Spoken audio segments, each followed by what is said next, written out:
So it said that cats always land on their feet and toast always lands butter side up, right? So, butter some toast on one side, stick it to her cat's back with the butter side of the toast and the cat's paws facing in opposite directions, and congratulations, you now have a cat that floats in midair.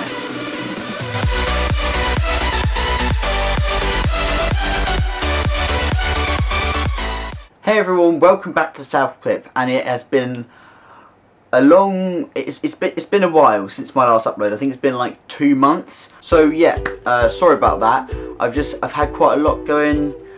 You know what? No, I'm not gonna lie. It's just down to pure laziness. I haven't had a lot going on at all. But yeah, I'm finally back. So today I will be analysing some paradox questions. So if you don't know what a paradox is, it's basically, I don't know how to explain paradox, so I'm going to Google it. So, paradox, noun.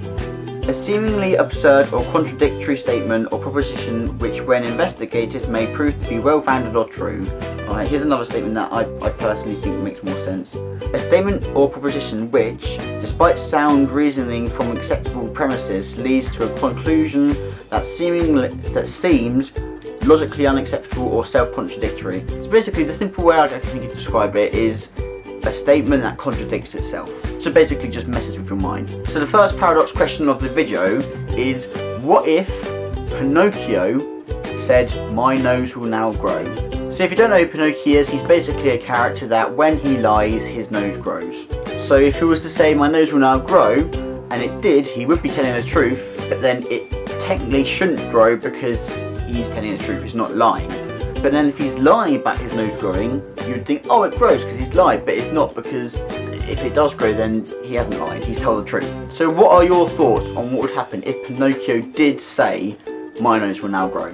So imagine in the future sometime, let's go for the year 2030, right? In 2030, someone designs a time machine, right? And in the year 2040, you decide to use the time machine to go back in time. Now you go back in time to the year 2020, right? Stay with me on this. And in the year 2020, let's say accidentally, because that keeps it less dark, you accidentally killed the man who invented the time machine. So you've now killed the man who invented the time machine before he invented the time machine. So what would happen to you now? Because you wouldn't stay where you are, because if you didn't invent the time machine, you would have never gone back in time in the first place, because he's now dead.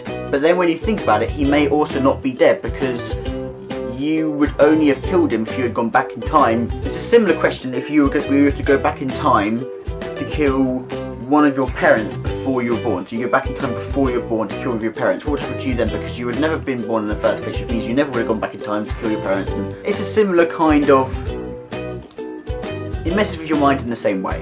Alright guys, now this is what I actually feel is like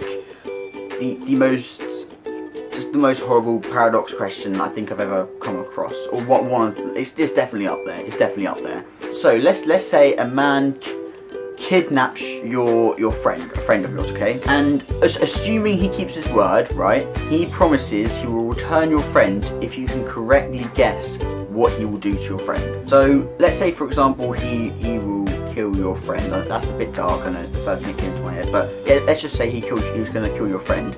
If you correctly guess that, he will return your friend to you. I mean, your friend will be dead, because we're assuming he keeps his word, but he will still return to you. So you will still have your friend back, he just won't be alive. So what would happen if you guessed that he will not return your friend? Because if he isn't planning to return your friend, then you've correctly guessed it, which means he should return him to you, but then he can't return it to you because you've guessed right that he's not going to return it to you. But if you've guessed incorrect, so he actually was going to return it to you, he can't return it to you because you've guessed incorrectly. Do you see what I mean there? So basically, again, it just ends up in a horrible circle.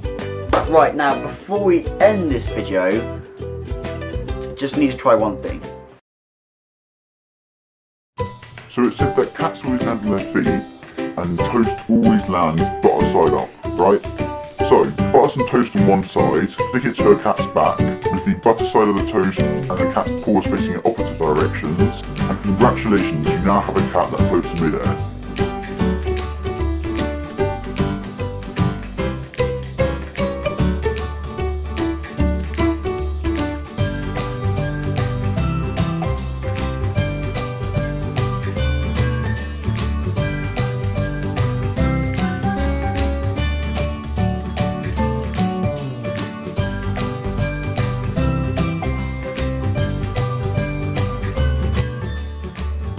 But that is everything I have time for today, guys. So until my next upload, like, subscribe, and have a good day and week.